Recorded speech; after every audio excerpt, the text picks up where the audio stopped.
before I just want to make sure we get to let you talk your talk. She's not just a 800 runner, a 3K runner. She has the Palestinian record in the 800, the 1500, the 3K, and the 5K. So please always talk your talk and let everyone know how talented you really are. At the end of the day, we all bring something different to the table. And for me, it was running and getting to be on the biggest stage of the world, wearing a jersey in a country that doesn't even want the Palestine flag to be shown.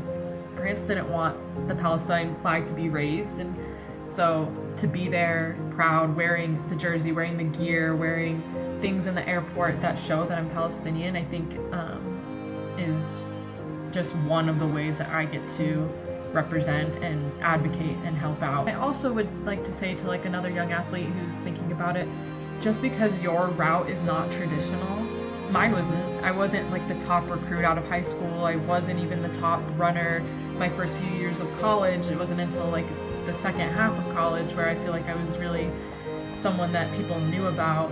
I think like, you know, you usually think you're supposed to be the top player, top runner, top whatever from right away, but if you put your head down and work and it's not the traditional way that you thought it would be, that's still making your way there. And I think, you know, we have our ways that we think things are supposed to go, but everything's supposed to happen the way it's meant to. Yes, I'm an athlete, but I'm also a daughter, and I'm also a sister, and I'm also a coach and a friend, and all of these things. So I think, and I'm also Palestinian, but I'm also American, and I'm also all these different things, and all of them are true to me. And you know, some days I'm showing up to practice as the athlete or the coach, and some days I'm showing up to like a family event as the cousin or the daughter or whatever the case might be. And it's fluid and it changes depending on what setting you're in. And I think that's really beautiful. And we're not just made up of one thing. We're made up of all the things that make life beautiful and great. Fast times, and I'm so proud of them and excited about them. But I think what really would mean the most to me of my career is that I uplifted the voice of Palestinians, and I inspired the new generation of young women, young men, athletes across the world, but in a smaller scale in the Middle East and even smaller scale from my country. What really takes away from the nerve is I'm here to run, but I'm also here to like show like the word Palestine on my chest, to represent, to hold myself in a way that makes people proud, to hold myself in a way that I get to be able to speak about it. And you know, I was going through the mixed zone after, where you kind of walk through all the media, and you know, people are asking various interview questions, and I get to maybe educate one more person.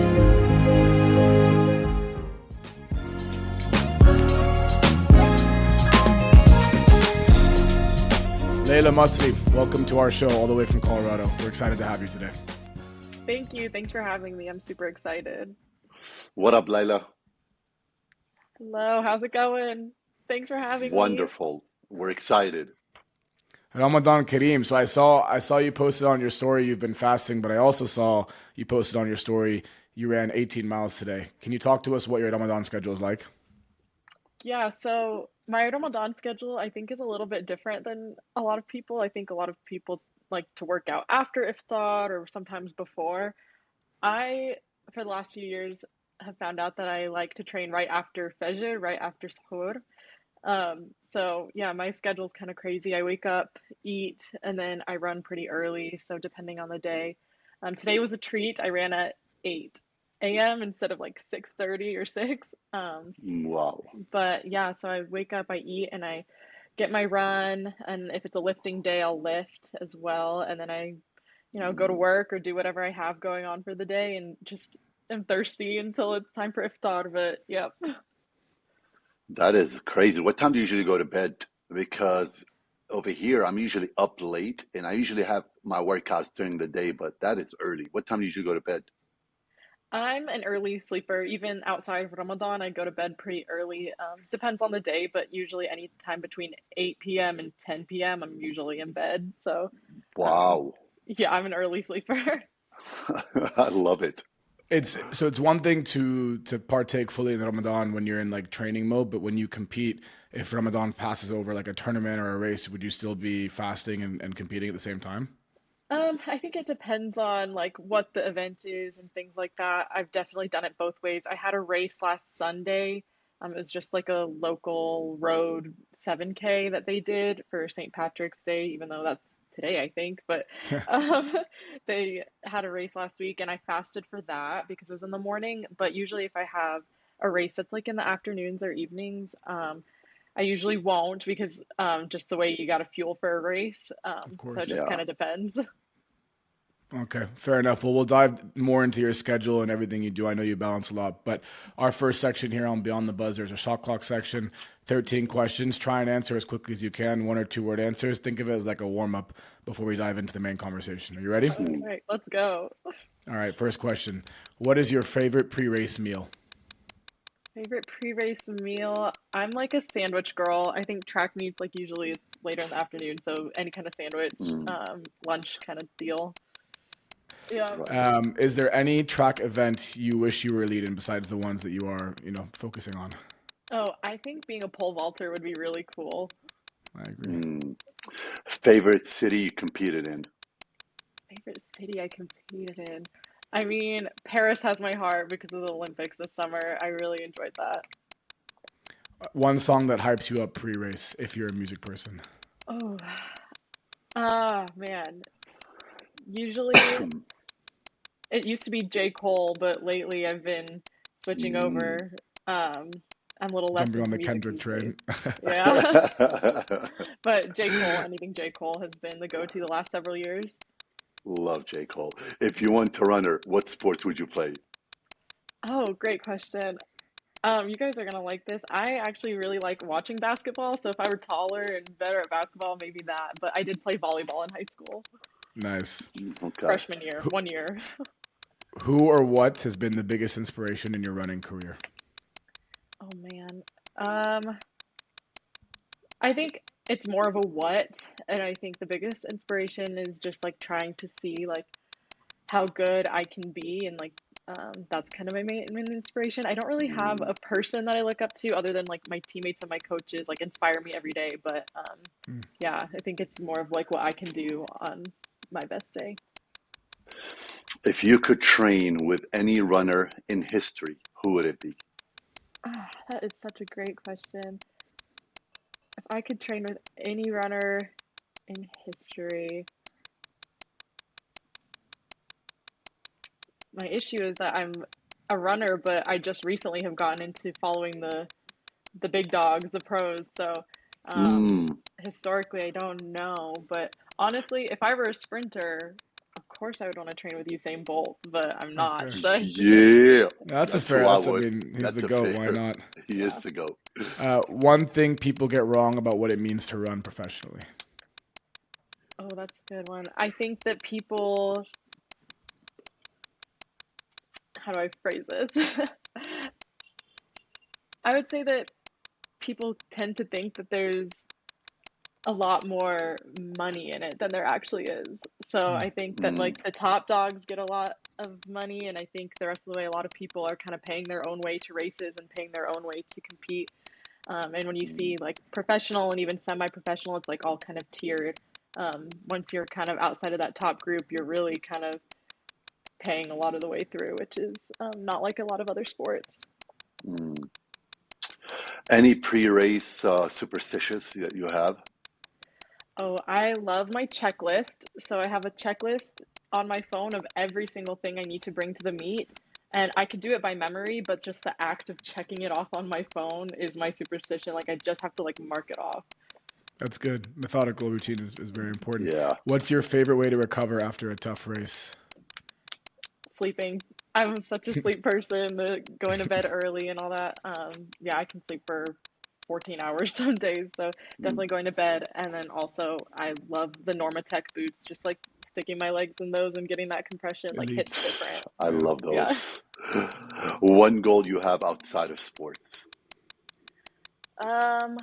Outside of sports, I'd say my goals have changed like over the years. I mean, I'm only 25, so I feel like it was, finish my master's, finish this. But I think right now it's kind of looking ahead and advocating a lot for underrepresented groups, Palestine included, and women in sport and things like that is kind of one of my goals.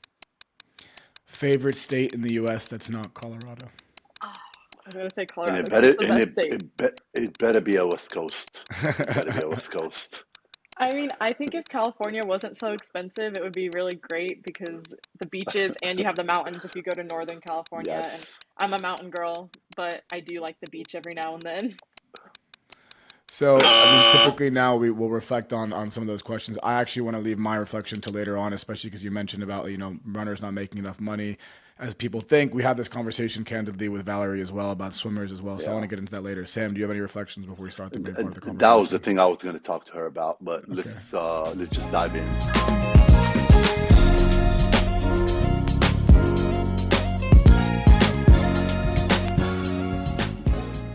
So Yeah. let me start with some context. You're a rarity in a sense that you're actually a first gen, essentially, Palestinian American. Your parents lived through the Intifada. A lot of us, at least myself as well, that are our age, or our sort of age range, are like second gen, right? My grandparents were there, but my parents were born internationally. So can you talk to us about what your childhood was like, being first gen in America, knowing actually tangibly what your parents went through, and then when did running become a serious part of your life? Yeah, so my parents came to the States my dad came, I mean, probably in the 80s. I can't remember exactly, and my mom in the 90s, 95.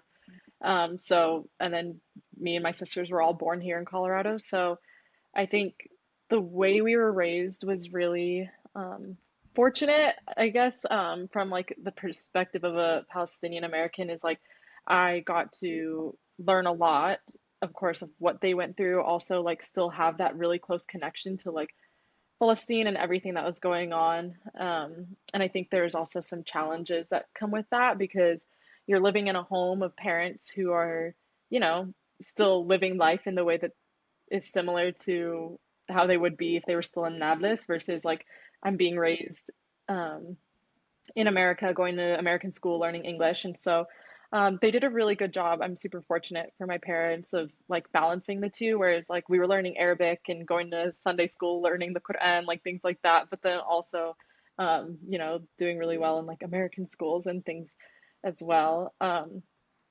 So I can't remember the And second and half of your question. yeah, no, so that's a it's a good segue. So in terms of maintaining like that, I guess the sense of being proud of where you're from, but also recognizing that you're in the States, which isn't necessarily somewhere that openly accepts Palestinians. That's a nice way of saying it. How do you remember your childhood? And how do you remember first learning about what it meant to be where you're from? Was it through food? Was it through traveling back to the Middle East? How did you really tie into being Palestinian? That's a great question. I think for me, I can't even remember like specifically what it would be, but like all of our food was like Arab, Palestini, like typical food. Like that's what I Mm. ate on the day-to-day basis. We didn't really eat out that much.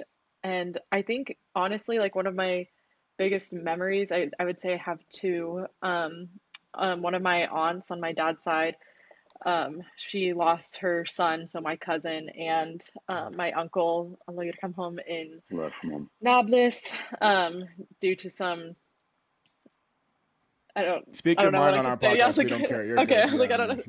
yeah. But like by Israeli soldiers who took their lives. So I remember that. I think it was 2004. I hope that I'm saying the year correctly, of course, but I was pretty young at the time, but that was like a very core memory because I think it really solidified the like what's going on for me. I mean, I was young, but at that point, I had known about the Palestini struggle and the occupation, and it became very clear because it became very personal in my life. And just I think a year or two before that, they had came and visited us here in Colorado as well, so it was pretty challenging. And then obviously early 2000s, everything that was also going on in Gaza at that time, I started going to protests from a very young age. So um, my parents always made sure that we were advocating for our people and also staying connected and knowing. So I think, yes, there was like Palestinian food, and we grew up in like a community that had, excuse me, in a community that had other Arabs and other people from that part of the world. So we all kind of the kids growing up, we understood what was going on, but I think those are the two that really solidified it for me, those two Mm. memories. I'm happy you touched on that. How was it growing up in Colorado? How was the Arab community, the Palestinian community in Colorado? Because I know we have a huge one in California, but I'm not sure how it is in Colorado. And did that help you? Yeah, I would say it's small. We're a small group, especially still. I mean, it's grown, but I would say Denver, which is like an hour north of me, has a bigger community for sure, and that's where most of my like Palestini friends live, like in the Denver area. But Hmm. yeah, it was a small group, but we were really close, always spending time together, dinners together, like Azumas and Ramadans, and yeah. So I think like very fortunate to have that. I think Colorado as a whole is, especially the city I'm Right. from, Colorado Springs, is pretty conservative leaning. Mm. But I'd say I'm very fortunate because I have a really good circle around me, and I've always had a really good circle around me. And when people get to know me and my family, it's really hard for them to not love us. Like, Mm. we're good people, and I think like a lot of people from that region of the world, Middle Eastern, like people don't see us as like the, you know, really Typical. good hosts, really good like kind people. They only see what's in the media, and so they get a little bit surprised. But I think the response has been really great. We have really great people around us who are super supportive, and it's been that way since I was a kid. I don't think I really experienced a lot of backlash or hardship too much. You know, there's a kid in school who makes the dumb terrorist joke, but Of like course. Right. overall, I think we were very lucky here, and Colorado Springs has been a good community for us. And So we've spoken about, the Arab influence growing up, but one thing at least I definitely experienced, not from my parents, but from my grandparents, was like a fundamental lack of understanding about the potential of sports and the role they can play in people's lives and the role you can have as an athlete. I've heard you extensively speak about the privilege, and we'll get to that later, but I want to understand, when did running become something that was a core focus or something that you believe that you could actually do for a career? And was there that sort of familial support that's more common in the West than there is in our region? yeah, I think for me, I started in all kinds of sports growing up, just like my parents putting me in anything and everything, try whatever, just like extracurriculars.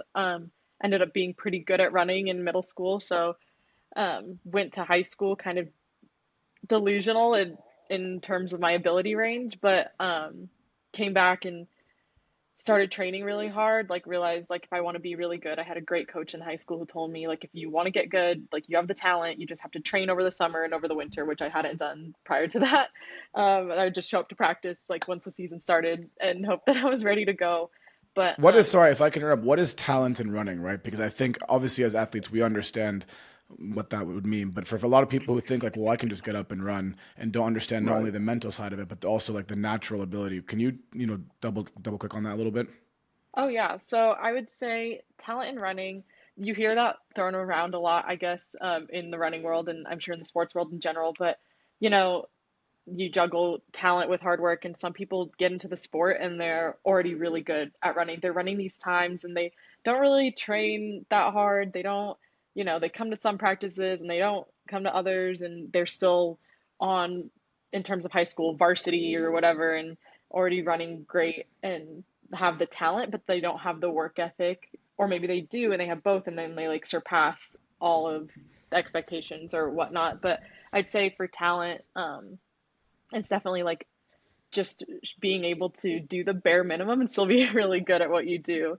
And I think there's like levels to it where it's like, yes, you're talented enough to get to the college level, but like, would you be an All American? Or yes, you're Mm. talented enough to be on varsity, but would you go to state? Or like things like that. Like, there's tiers to it, but I think there's like some level of talent in everybody. And I Mm. always think of it as like a scale of like, if you have this much talent and this much hard work, like where can you end up?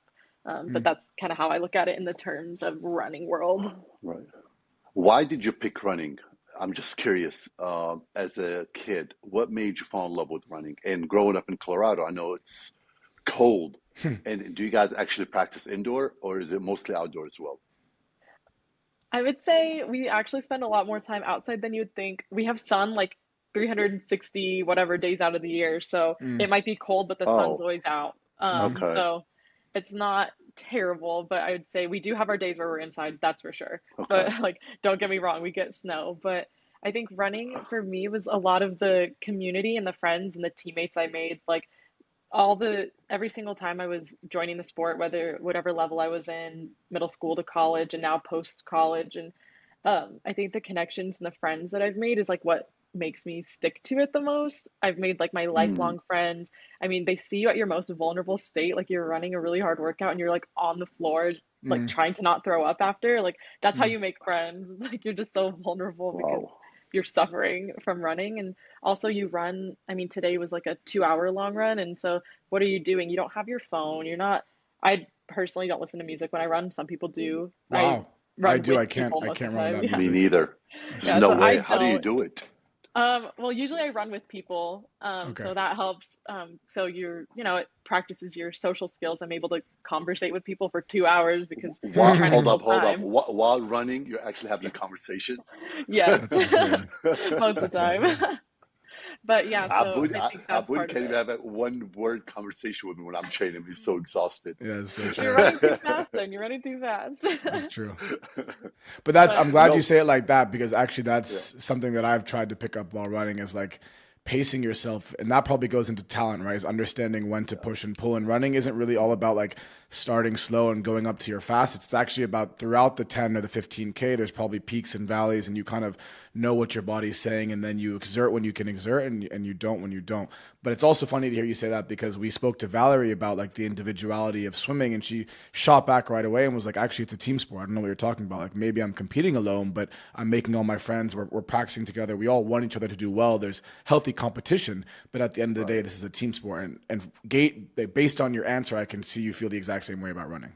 100%. Yeah, I definitely would consider like cross country and track, cross country especially, but track and field as well, a team sport. I think you lose it a little bit And after you leave sprinting. like the college Oh, okay. like level. Mm, So like when we were in college, all of our points are going towards like the conference champion or the Mm, national championship scores or whatever the mm, case may be.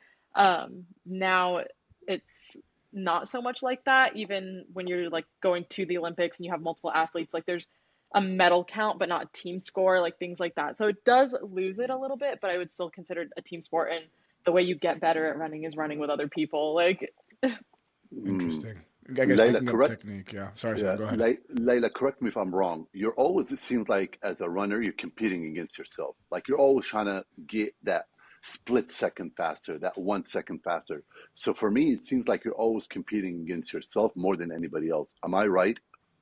I actually think you're right. I think it helps to have competitors in the race, but at the end of the day, you could compare yourself to anybody and everybody, but you don't know what the person running next to you, like their training has looked like over the last several months. If they've been injured, if you've been injured, you don't know kind of what's going on with everybody. And then also, the running world is so big where it's like there's people running times from like the world record times to like, what like anybody can run and race. And so, if you're always comparing yourself to the people above you or below you, I think it makes it really Mm, miserable versus if Mm, you're comparing to like how you can make yourself better.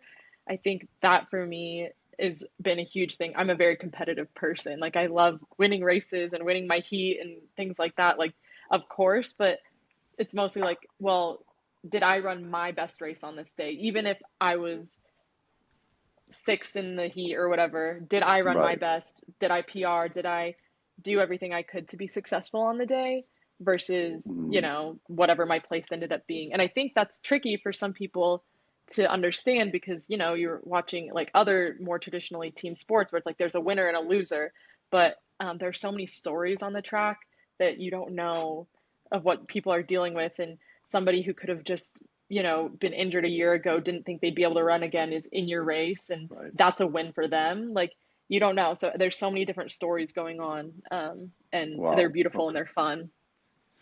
I so have, go go ahead, ahead. Woody. Okay. No, Well, just I wanted to ask her a quick question about, and I think I'm going to go into her high school career, Aboudi, if you don't that's mind. exactly what I wanted to go. Go for it. Oh, okay. Okay, so I wanted to ask you, me and Aboudi played basketball in high school, and the recruiting is completely different. And I want to know, how is it in recruiting in track and field? Do the coach come and look at you just for one individual thing out of track and field, or is he looking at an athlete for a combination of track and field sports? How does that work? So lucky for you, I'm also a college coach now, so I have all the lenses as an Oh, athlete yeah. and a Yes. Educate coach. us, please. She's Educate us, paying Um, it back. enlighten us. yes. So I'm the assistant coach at the university I ran at UCCS, University of Colorado, Colorado Springs. But Amazing. So, from the athlete perspective, I think um, for me, it was a little bit different. I was good in high school. I had the talent. I started working hard like middle to end of high school. And so that's a little bit late in the game. Colleges have been kind of looking and tracking people. And I was on an upward trajectory, but I wasn't quite there. So I was reaching out a lot. But I know that there is also a lot of people who get reached out to. As a coach, we do go watch meets and we keep track of results and things like that as well. But from my perspective, when I was an athlete in high school, I was reaching out and I knew I was going to go to UCCS. And I always joke with my coach that I recruited him because even by the time I was trying to reach out to UCCS, he was still like, oh, we're not quite there yet. Or then I kind of got a little faster. He's like, you could probably walk on, but I don't know if we have scholarship. And then I got faster. So I was constantly bothering him to let me on this team, and I'm so glad. And I think he's glad that I was there too, but I'm so glad it worked out. But So yeah, it's from objective though. It's based on the times because that's what I think Sam was getting at. Is like Sam and I. Okay, you can objectively be good at basketball, but a coach might see Sam, a coach might see me, and have a different vision for the team he's building. I might be more of a scorer. Sam might be more of a facilitator. He might believe in my potential, whatever. But you're saying that there obviously there's potential in running, but it is also based very much on the objective fact of are you getting these times at this age or in these meets. yeah, I think there's both. At least for our team, I think different universities handle it differently. But for us, there's can you hang on to the team? Will you be able to train with the team? Are you fast enough to be here? But then there's also we really care about our culture and our team culture, and so we when we bring them out for visits and things like that, you also want to make sure that they're a good person. They're going to buy into the training. That they're going to, not cause drama on the team or whatever the case might be. So from our perspective, we're looking at like the whole person. We're looking for people who are good people, students, then athletes. But also their times matter because you can't just bring them on because they're a really good person. They need to be able to be successful on the team too. They don't want to be like running way far behind the rest of the team. And that's a really hard way to train. So I think there's both to it. Other teams might do it differently. I think there is a little bit more objectivity with running though, because there are the stats and the times and whatnot. So we know that you yourself, I think your athletic career kind of developed through college, and you became more of it became more of a prospect for you to play professional, to run professionally, and also compete at the Olympics later in your college career. But you were doing all of that, and you were improving while still studying health sciences. So what motivated you to pursue such an intense schedule when most kids get to college and think, this is 4 years of me being able to have a good time and figuring out myself, and then I'll kind of take things seriously after on. Yeah, I think it was like a lot of my values and what my parents kind of wanted for me. School is really important in my house. I think as like a lot of out of households, it's really like enforced. So my parents were super supportive about running and they still are, but it's also, running is not forever. And, one day I am going to be done competing at this level. And so there's like, you have to plan for your future. So I think I didn't really plan on running post college. I was like, oh, my 4 years and then I'm done. I'm going to go to work. I'm going to do whatever. But then COVID happened while I was in the middle of my eligibility in college. And then I was like, okay, I'll take my extra eligibility. I missed out on a couple national meets. Like I want to be able to compete at those and take a shot at some more All-Americans. And that was also kind of part of it. But then my coach was also planting the seed of like, you could run for your country, right? Wow. Once you're done, you could run for Palestine. Hey, do you think that maybe next year we could start working towards this? So he really planted the seed. I had never even really thought about it because I was like 4 years, then I'm done. And then I was like, oh, I'll take my fifth year. Oh, I'll take my sixth year that I got for COVID. But Wow. so it was kind of like a slow progression of like deciding that's Mm. what I want to do. But during the moment, I was like school and running, but like that's like I'm the traditional student athlete in college, like gonna do my school, gonna do my running. Once I'm done running, Mm. then go to work and be a normal Yeah. civilian. Which coach is the one that told you about the Palestinian national Uh, team? Is it your college coach, actually? my college coach, Coach Kabatsky, and he's still my coach actually. And obviously we work together coaching the girls at Right. UCCS. But Okay. yeah, he's the one who kind of planted the seed for me. Okay. What nationality is he, if you don't mind me asking? How did he know that even Palestine has a track and field Mm. national team? I'm just curious. Yeah, so he's from the States, like he's from here. I think it's Okay. just a lot of people, and specifically I would say like actually I mean all across like all divisions of track and field, like you see people running in the NCAA that are running for their country. So we had some competitors at Adams State who are Irish, and we had some Polish Mm, girls at Western Colorado. So there's a lot of international students who race and race for their countries at the same time. So I think it was just like he knew that there was an opportunity there. He didn't know how the opportunity would play out, but you know, through world athletics and things like that, amazing. I'm sure he knew that there was an option for it to even happen for me since my parents are both from there. So before we get into the pro career and what it is like being a professional runner, at what point in the college career did you realize that you were good enough, you had enough passion for it, and that you wanted to take this seriously? And along the way, was there ever a specific moment that tested you the most and made you close to consider not actually pursuing this career? That's a great question. I think, um, yeah, I had a lot of belief in myself from the start. So even my freshman year, I redshirted. I ended up coming into my freshman cross country year with in a quad strain, but I went back into Jersey for track season, which is like so I missed like one season really. But going from there, I had a really good track season, and then I was spending the whole summer training with one of the girls on the team who was on paper, or like her name was Kayla, like already like all American. Like I should not have, I had no business trying to keep up with her on workouts, but I was just doing it, and I knew that I had the ability to do it. And like I kind of touched on earlier, running with other people is what makes you better. And I think running with people who are just a little bit better than you also will pull you to be a little bit better. And so from that point, I was like, okay, I know I'm good. Okay, my next goal is to be All American. Did that multiple times. I was like, okay, like there's something here. I know that I have the talent. I'm confident in my abilities. I'm confident in my work ethic. I worked very, very hard. Like I did have the talent, but I also have the work ethic where I knew that like nobody's going to out recover me, nobody's going to out train me, nobody's going to out Mm, sleep me.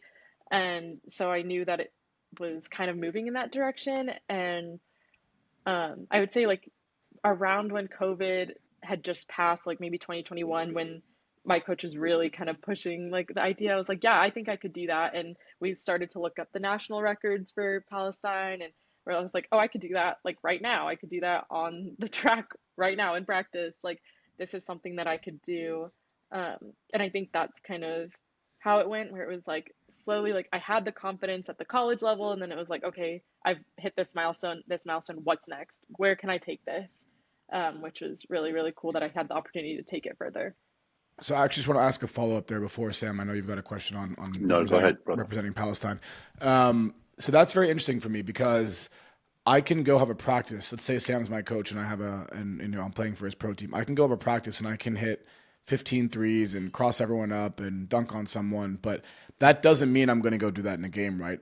You know, when there's a bit of like football and basketball, like just because you're performing in practice does not mean you're going to perform in a game. You might freak out with the crowd around, whatever. But typically, like you get adrenaline from a crowd, and when it's something like running, where it's just pure force and sprinting and let's say energy exertion, I feel like the adrenaline actually helps you. So once you do something in practice, so once you do something once in running, right? Let's say you ran a sub, 4 mile, let's say you then know you can do it. So it's like, okay, I can do this again, barring any injury. Is that what also, as a runner, makes you believe, okay, I can do this consistently? Or do you still feel like sometimes you can do something once, but then it won't be repeated again? I think overall, like once you do it once, you know that you have it in you, like you said, barring injury or like things that change. But overall, I'd say like if like now I'm repping in my workouts, like say I'm doing 800s at like, I don't know, 5K pace, like that time that I'm now running, repping like for 8 of those or whatever, however many I'm doing, I'm just making that up on the fly, whatever the Mm. workout could be. Um, would have been maybe like my PRs in high school. So Okay. you like see the development and it's like, okay, you're never going 100% in the workout. Like I'm not going to do a 5K at full 5K pace, but I'll do maybe 1Ks at Okay. 5K pace. And I'm like, okay, I did this pace for this workout. Like, I know that I can run this. And there's a balance of like, okay, I'm doing this workout not to predict my race because you can't predict the race. Other people like could take out the race really hard or could go out slow or whatever. But so it's not to predict, but it's to prepare. And if you feel like you've done the paces to get you to that time, I think it's doable. But I mean, some of the records, like in that case for me, were like, I think at the time it was like a 2:30 something 800. And that I was doing that in workouts. So that's kind of how I knew that I would be able to do that in a race or better it in the race Mm. when I was looking up those national records at the time. But so yeah, you're never going all out in practice kind of in that way, but you can definitely gather and guess like what you're going to do based on Okay. your workouts, which is kind of cool. Okay. Before we go into representing Palestine national team, how do you keep yourself motivated training when you guys only have a certain amount of meets, a certain amount of races? Like, how do you guys like? It must be extremely tough to stay motivated to keep running day after day. And I think you guys what have one or two competition per year usually. Am I right? Big ones. There's definitely the Big smaller ones, ones right? throughout the year. Yeah. Transparently, it is really hard. Like, I'm glad that you've Right, noticed how hard it is because I'm especially somebody who's really motivated by competing and racing. Like, I'm super right. competitive. I love getting on the race like day and getting to compete. But yeah, you don't get to do that too often, depending on like what your goals are. So for me, like the fall this year, fall and winter, I, got back from Paris and there was no races on the schedule and it's just training and building back up mileage. And then it was winter and it was honestly really challenging for me this winter. I was dealing with a small little, I don't know if I would call it an injury, but some pain in my shin that was going on for a couple months, like October to like January. And so like that sucked. The weather was cold. It was dark because I run early and it was dark. And Oh I my was like, why am I gosh. doing this? Like nobody forced me to do this. Nobody's making me do this. So there's like Right. something deeper there where it's like you have that intrinsic motivation of okay, this sucks right now for a few months. And honestly, lately it's been really great. Like we finally turned the corner. The weather's getting nice again. I feel fit again because when you take your time off after, Paris, I took a 2-week break before building up my fitness again. You feel so out of shape. You don't really Mm. lose fitness that quickly, but it's hard to get back into it. The first one's always the toughest. That It's first run, that hard, first yeah. practice, it's Oof. oh man. That So first it, wind, like you're waiting for that second wind to kick Yeah. in. It's yeah, like, do so I still have it? You know?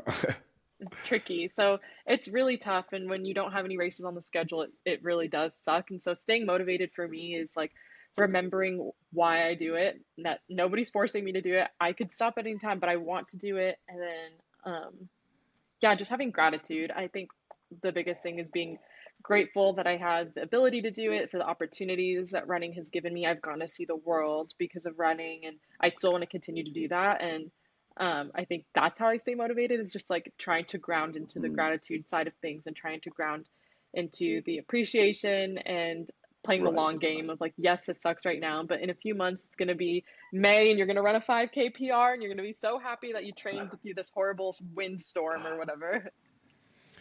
It's amazing. I mean, I think I love Sam and I love when our guests clearly articulate and show how passionate they are about the sport. And I think it's very clear how much you actually love running.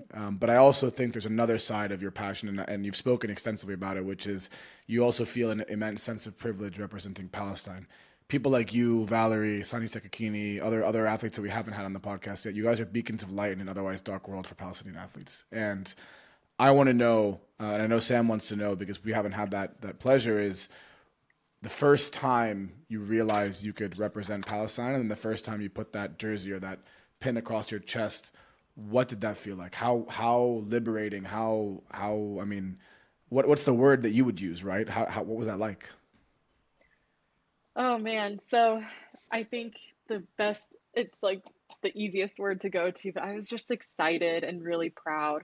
Like the first time, I guess I mean, like, quick story time. I guess I totally missed this part, but I went and visited Palestine in 2022 for the first time in Nablus. And one of the last days we were there, there was just a random road race that they had. Like, I'd just taken time off from the end of my college outdoor season and I was starting to run again. And they did a race, and my family was like, just do it. It's fine. I think it was like 2K or something like that, something short.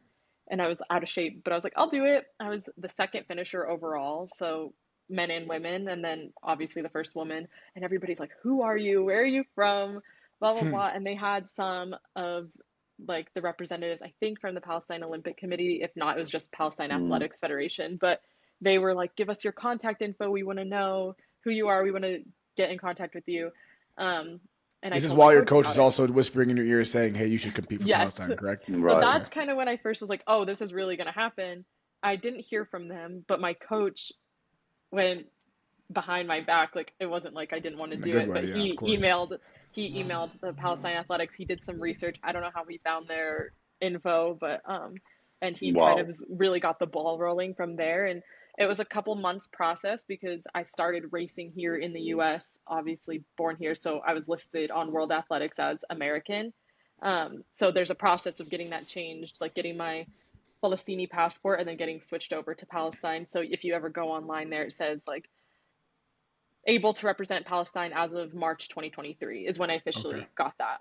Okay. Okay. And so from So that two point years forward, exactly.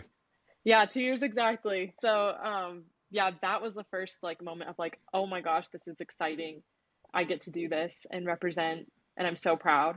Then there's Wow. the point of, okay, I'm at the first time I wore the jersey was at the Arab Championships in Morocco in 2023 in June. And I got the jersey, and I was like, okay, is this real? Like, am I really going to race in this tomorrow? Or I don't know if it was exactly tomorrow, but it was that week. And I was like, I get to put this on and like represent all these Arab countries. And like, it, it was like insane because there's people from, Moroccan athletes are super fast, like from all over, all the Arab countries. And it's like, we get to show them that also Palestinian people are resilient. We're athletes and we also get to be here. And so I medaled at that, which was also really prideful because not a lot of people knew who I was. I was just this random girl from Palestine Wow. who showed up. And I think it was also really exciting because everybody in Morocco also loves Palestine and is so Mm. supportive of us. So the crowds Yeah. were going crazy and it was really, really special. So I think those were the moments that like definitely gave me the most pride and Mm. excitement. But that's Arab Championship. Talk to Mhm. us about the Olympics. You are actually representing Palestine at the Olympics. What did that mean to you? I think that means more than anything because of what has happened over the last basically 2 years. Obviously, we as like Arabs and as Palestinians, we know it's been more than just since October 7th. Yeah. Mm. But um, I would say it meant a lot more because of that, because all of the world's eyes were on us eight athletes who were there.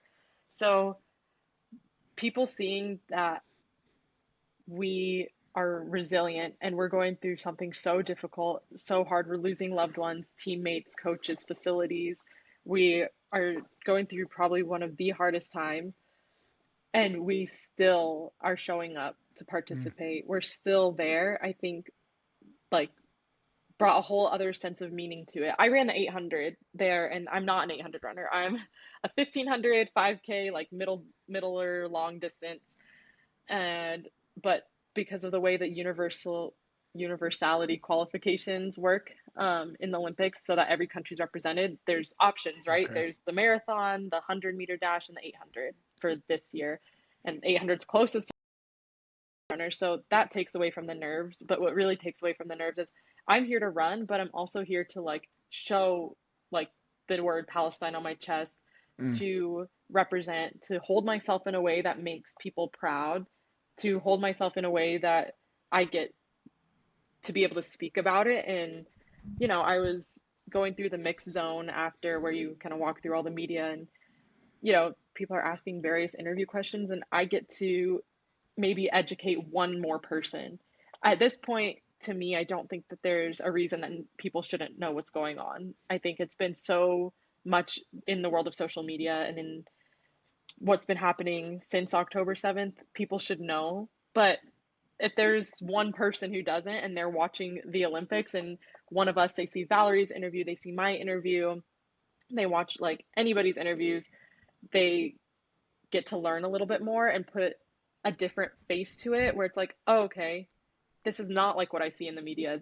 These are real people with real families going through difficult things, but they're still resilient and they're coming and representing themselves through sport. They can kind of identify themselves with that if they're an athlete or if they have a kid who's an athlete or a grandchild.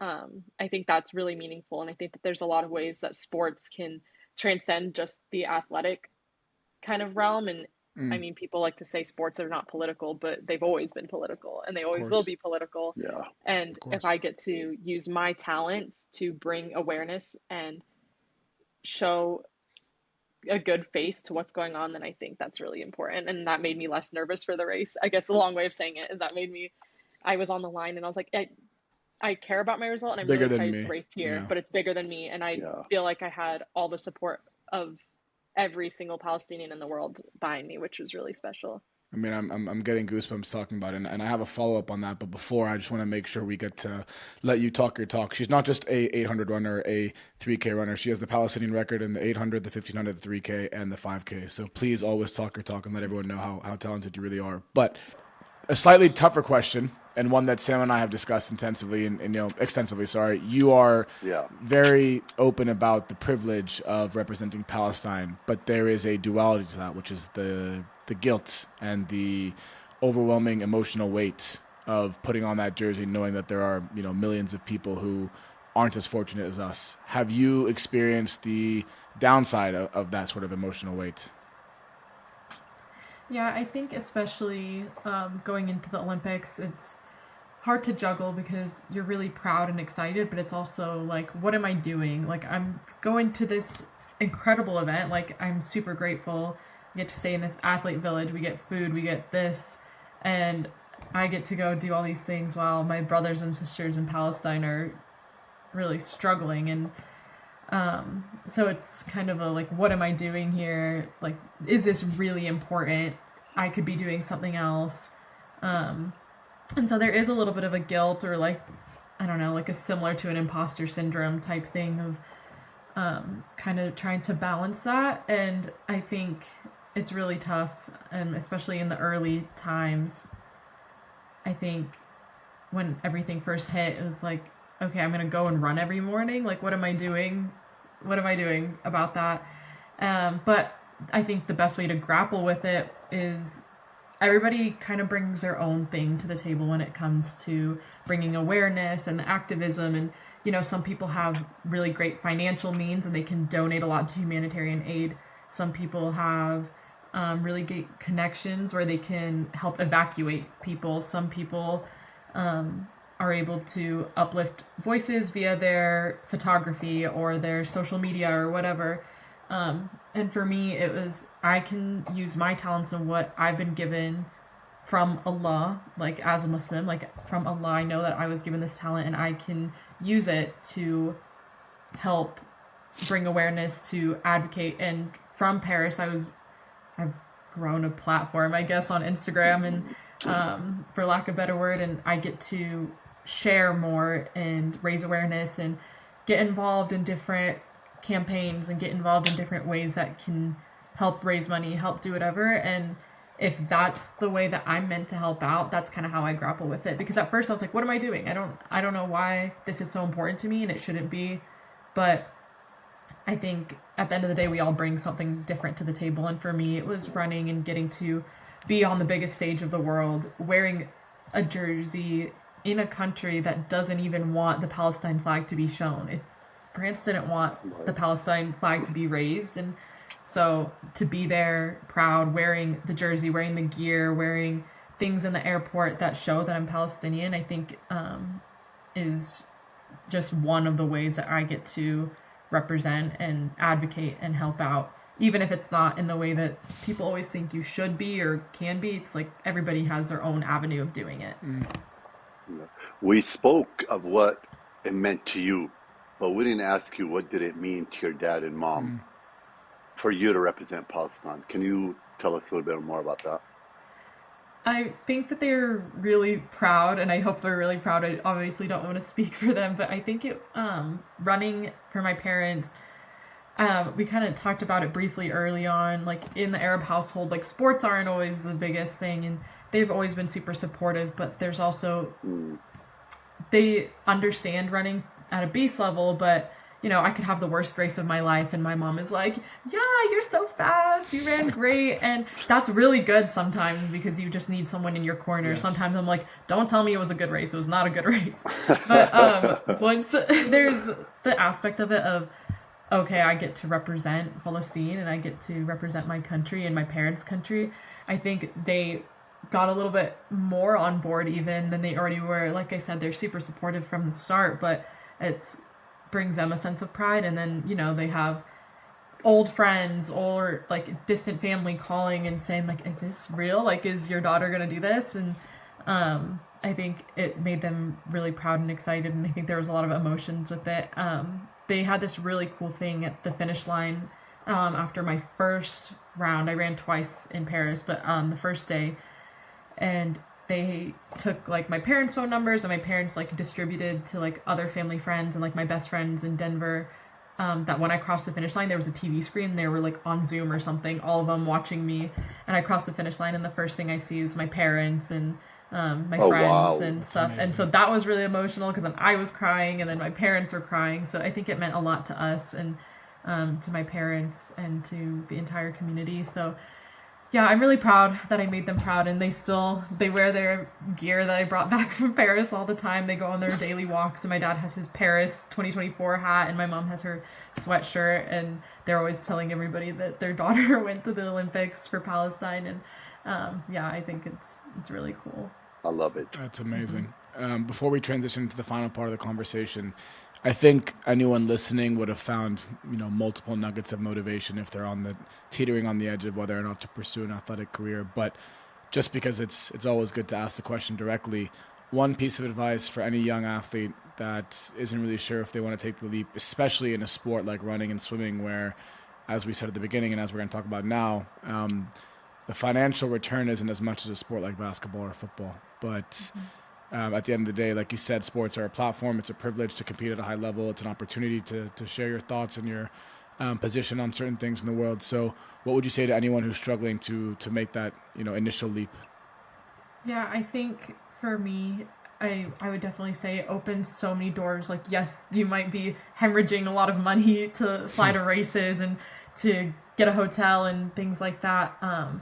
But if you play your cards right, I think it makes it so worth it. At the end of the day, you get these experiences in the world that you maybe never would have got. I mean, I'm very fortunate. All my international travel is covered, but like those races that I do in the States where maybe I'm paying my own way to, then lead me to the point where I get to go to those international championships. And I think, yes, you might be paying a lot, but the return of what you get to experience is really huge. And I also would like to say to like another young athlete who's thinking about it, just because your route is not traditional, mine wasn't. I wasn't like the top recruit out of high school. I wasn't even the top runner my first few years of college. It wasn't until like the second half of college where I feel like I was really someone that people knew about. I think like, you usually think you're supposed to be the top player, top runner, top whatever from right away. But if you put your head down and work and it's not the traditional way that you thought it would be, that's still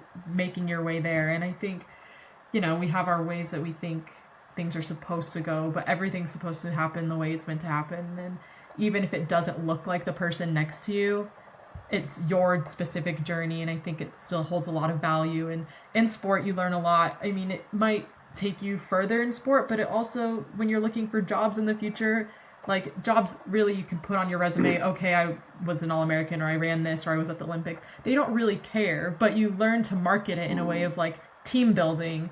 I was a captain, I can manage this and that. And so sports provides so many different opportunities that you can utilize in your future life. So if you leverage that and you take the leap to keep trying to pursue it and you happen to fall short, I don't think it's falling short. I think it's just redirection. Rejection is not always rejection. It can be redirection. I use that quote all the time. And yeah, you can use it all, like whatever you've learned and your leadership skills and your team building skills and your motivation. I mean, like, how many people in your day-to-day job know what it's like to go to practice early and lift and do all these things, right? Like, you have a work ethic that not everybody has. So I think you should take the leap, and even if it doesn't work out, you still gain so much from sport. I mean, we could end the interview right there because you just articulated exactly what Beyond the Buzzer is about. That was a phenomenal answer. Sam, sorry, I know I interrupted you. Go ahead. No, I wanted to ask her, and I wanted to educate our listeners. How do runners make money? Like, I know we have a lot of basketball players and football players and etc. But where is the income coming from a runner? When people say, I want to become a track and field runner or an athlete, where's the income coming from? Like, how do you actually generate money? Because you don't play for a team to like other sports. So where's the money coming from?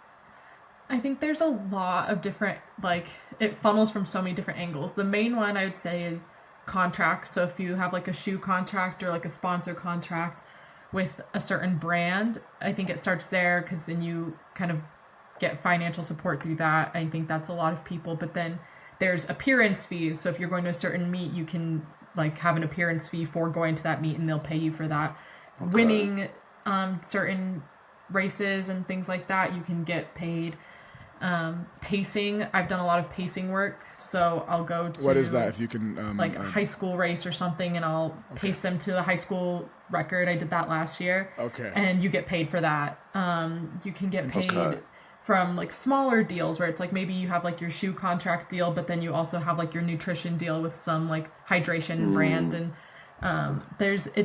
who's coordinating all this? Do you have an agent or you're doing it? A lot of people have managers, so I would say for a majority of people, they'll have a manager. But there's also a lot of athletes who do it on their own. I do have a manager, and so it's 315 Sports with Shane, and we just started working together, but so it's pretty new. But I really love working with her, and she's already done such a great job helping me with all that stuff. But prior to that, it was me and my coach negotiating things for pacing jobs and for like things like that. So definitely you can do it on your own, and a lot of people I know also do it for themselves. And I have my main training partner, Lexi. She's a marathoner, so like we do very different events, but our coach is really good about kind of lining us up whenever it makes sense. She also can get, like, the marathon world's a little bit different, but if she's traveling somewhere and she's in the elite field, they'll cover her hotel, they'll cover her travel or whatever the case might be for that certain race. So in the running world, it's not just like one team, like you're saying, where it's like, if you're playing for like, I don't know, like in the Premier League and like Arsenal's like paying for everything. Like it's more of like you can get it from here and from here. There's a new, I guess I would call it a league coming out for track and field, Grand Slam track, and they're going to have the biggest prize purse out of all track and field. So if you guys are interested, I mean, I'm not going to be part of it, but I was listening to a different podcast about it today. Why wouldn't you be a part of it? So it's kind of, they have a lot of the medalists, the Olympic medalists, and then they have challengers. And so they've already picked all of their, it's a really unique way of track and field, and I'm really excited to see how it plays out, but they've already selected all their athletes for it. And, smart idea, by the way. It's really smart. So they each race 2 events over 3 days, and I think there's like over the 4, it's kind of like a tournament style. Over the 4 like tournament races, there's like a $400,000 prize purse that you can in theory make. But anyways, so races have that, and so there's like new ways that people are trying to fund track and field. But yeah, it's not just one thing. It's like a lot of different streams of income. For how long do you guys run? Like, what's the average career for a runner? It depends on what you do. So I would say I'm still relatively early in my career. I'd say middle distance runners, their late 20s, early 30s, or even to their mid 30s are kind of what it looks like right now. But I would also say, and then marathoners can go like even further than that. I think it's really depends for women and what about men. sprinters? Sprinters, I can't say for sure, but you see like sprinters like Shelly-Ann Fraser-Price, she's still competing at a high level, and I think she's in her late 30s or early 40s or something, and she was at the Oh, no Olympics. way. Yeah, I can't say She's for that old? sure, but I don't know for Okay. sure. Sorry, Shelly-Ann, if I got that wrong, but she's still competing at a high level. So I think it kind of really depends, but running is really cool because whether you're sprinter or distance, like you can kind of track your progress as you get older, I think. And yeah, so I don't know what the peak age is, but it depends on your event. So even though you said there's quite a few ways to make money, the sense I got is that it's still not enough, unless you're maybe in like the upper echelon, it's still not enough to sort of set you up for retirement. And you spoke beautifully about essentially what the podcast is about, which is maybe you don't learn financial modeling when you're running, but you learn how to be in a team, you learn how to be a leader, and you learn how to work and to push yourself to limits that most people can't, right? Physical exertion at a high level is like nothing else. It's physical and it's mental. So with that in mind, as you also now are in your post-running career, I mean, even though you're a professional, you've already started to work as a runner. What have you found so far that you learned in running that you are now applying in a more professional setting? That's a great question. I think there's a lot of different ways to cut it. I think for me, I know that I have a really strong work ethic. So when I'm going to work on the day-to-day basis and all that, I know that I'm going to show up and get the job done, but also on a level of the work ethic that it takes to build connections with people at work, I think makes it really enjoyable. And I think when you're on a team, and I've been team captain before, like on high school and college, and sometimes leadership is really important. So I know when to take lead and I know when to delegate. And I think that comes really in handy in the real world, quote unquote. You can't do everything all the time. And I think that comes with the work ethic of, yes, you can be a really hard worker, but you'll just burn yourself out if you don't delegate. And I think being in sport, being a captain of like, okay, you're going to plan this team bonding because I'm doing X, Y, and Z. And it helps foster other leaders and gives people other leadership opportunities. And the same can go for like my day job, I guess you could say. I work at a radiology clinic, outpatient radiology clinic, and I might be able to do something at a time, but it's also valuable if I'm like, hey, is it okay if you take this patient for me? Like, I'm working on this. Like, being able to balance and delegate, I think, builds really good team rapport within each other in the workplace and the sport world. But I think that's the biggest thing, of being able to balance that and know. So you're a pro how to athlete, you lean on work your in team. and you work in a radiology clinic, and you're a I coach. do. And I'm a coach, yes. What's a You're typical day insane. outside of Gosh. Ramadan like for you? So outside of Ramadan, my days actually start even earlier. So I would say, just going off my busiest day of the week, I'll start my run at like 5:20, try to finish it up before the team has a team meeting once a week, which is at like 6:45. And then we'll have a team meeting. And then after the team meeting, I'll do my speed work and my lift.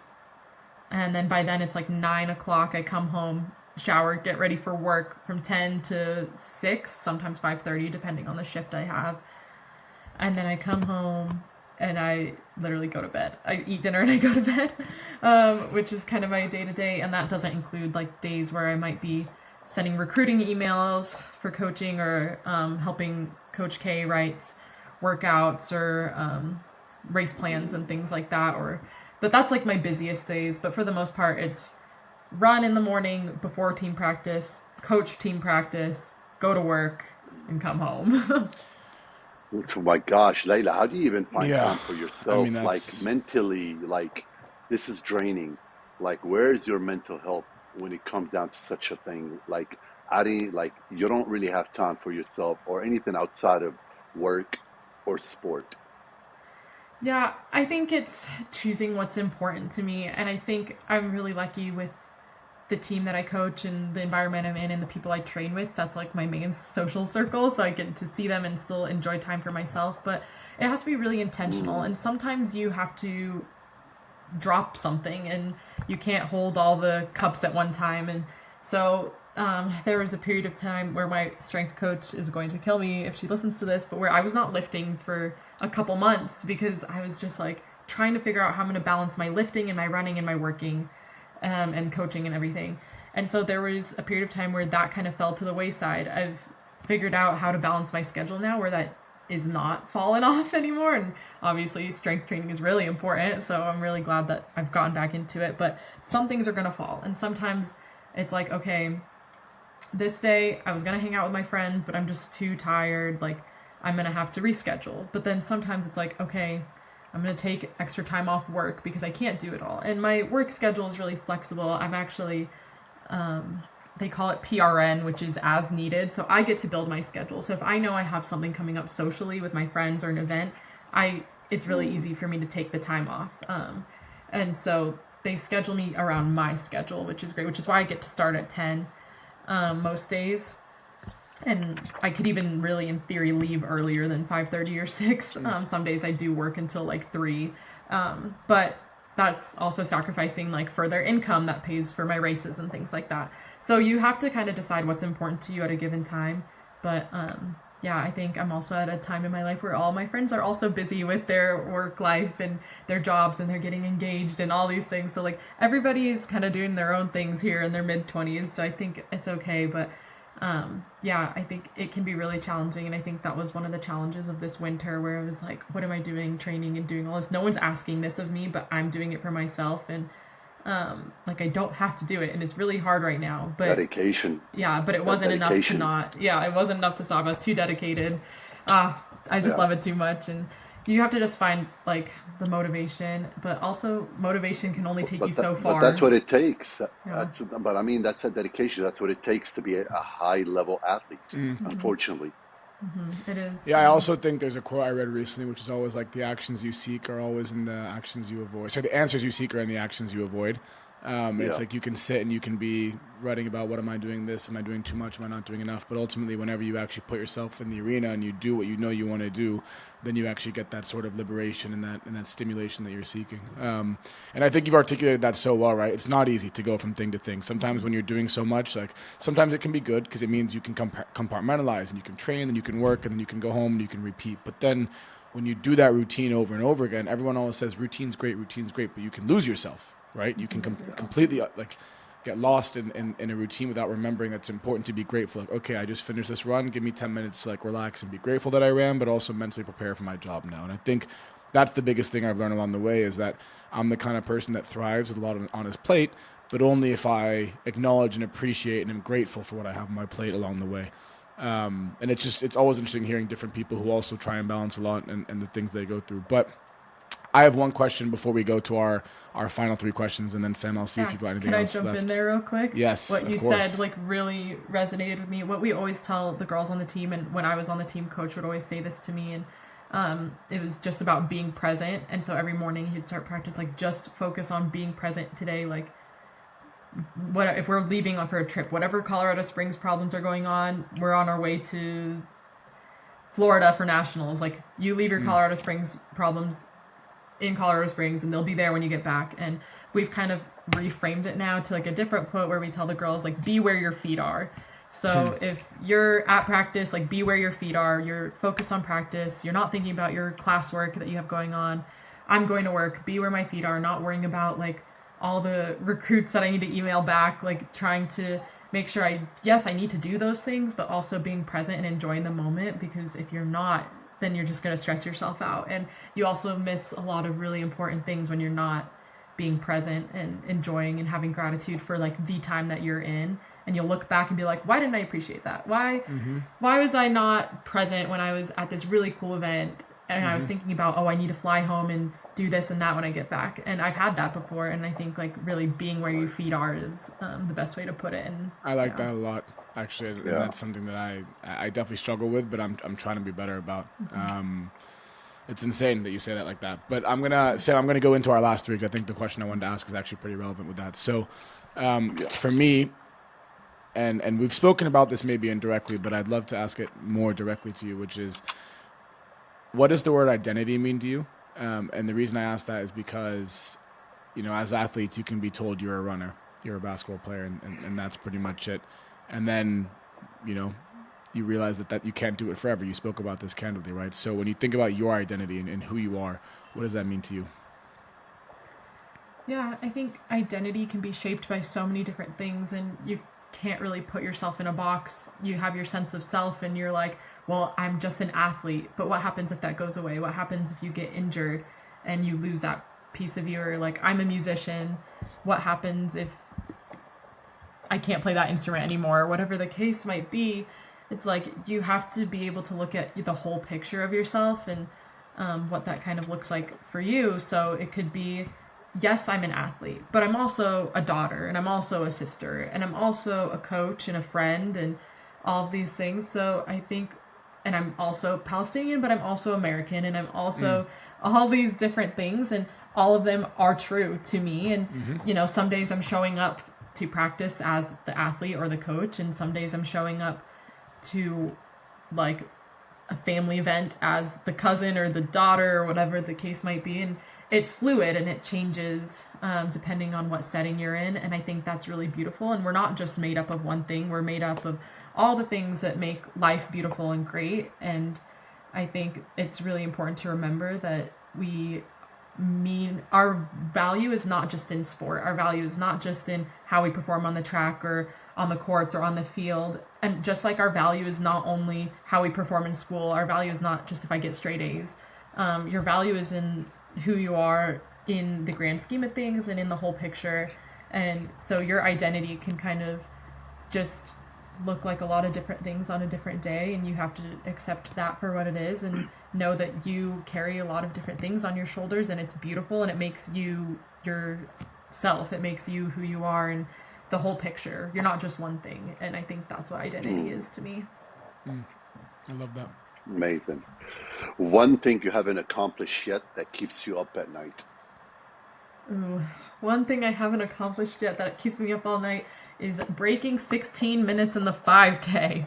I was talking about this today. You're so I'm right there. Oh it's 16.0. You're at 16 minutes and 0.8 of a millisecond. She wants to break this. She wants 15:59. Okay, fine. Yeah, I mean, that would be great, but I feel like I've been in shape to do it for the last 2 years, but running is also tricky because it's about the opportunities and how the race plays out. So I've ran that solo, whereas like I was doing all the work by myself, or I've been in a group, but then like they were trying to go like 15-20 pace and I was racing is tricky. And so I'm just waiting for that one opportunity. I mean, like I said, I've been in that shape for years, and I think that I could run well under that. The goal is just to get under it at this point. It's almost painful that it's 0.08 off of it, but yeah, so I think that's the one that is keeping me. I was talking about this on my long run today with Lexi. I was like, if I don't break 16 this year, then this is a cruel joke, because that was my fastest long run ever. So. Final question. What legacy do you hope to leave behind in the world of sports? Oh, I love that question. I think the legacy that I want to leave is like twofold, and I did touch on it briefly, but definitely for me, I think I find a lot of importance in empowering young women in sport, and that's why I love coaching. I love, kind of fostering this new generation of girls, but also for me, it ties hand in hand with Palestine and Palestine and everything going on. It's just like, because sport is not like the biggest priority there, it's like there's so much unreached talent, and if I get to be the one face that's like, okay, she did it, like I want to be able to do it, and one girl decides that she's going to start training and running and she falls in love with it, like I think that's really huge. And not even just with young women, but also with young men, like in a country where, yes, there's so much more that's important that's going on, of like living, surviving, and things like that, but if they get to experience even like half of what I get to experience, or find love in the sport that I love, I think like that's a really big legacy. And being able to advocate for my country and inspire young people, and it kind of goes hand in hand, is like the legacy I want to leave. I could run fast times and I'm so proud of them and excited about them, but I think what really would mean the most to me of my career is that I uplifted the voice of Palestinians, and I inspired the new generation of young women, young men, athletes across the world, but in a smaller scale in the Middle East, and even smaller scale from my country. That's an amazing answer. Well said. Yeah. Well said. Honestly, Layla, we've been looking forward to this one for so long. You're such an inspiration. From the little things like, maintaining your athletic presence during Ramadan to the way you speak about, things being bigger than yourself and your own impact. So just from the bottom of my heart, and I know I speak for Sam, thank you so much for joining us, for sharing your story, and we're really excited to get this one out. Yeah, thank you guys. I had so much fun, and yeah, this was great. Have me on again anytime. I would love it. It was really, really good. And we'll get you on, but only when you come. Sorry for staying up late. No, of course. But we'll get you on again, but only if you come to the region. We do it in person. Oh yes, I would love that. Amazing. Thank you so much, Layla. Thank you. Thanks, guys. If you made it this far, thank you for watching. Make sure you like the video, subscribe to us on YouTube and all podcasting apps. And make sure you follow us on all the social media apps. Another one in the books, baby. Yeah. Let's go. Yeah.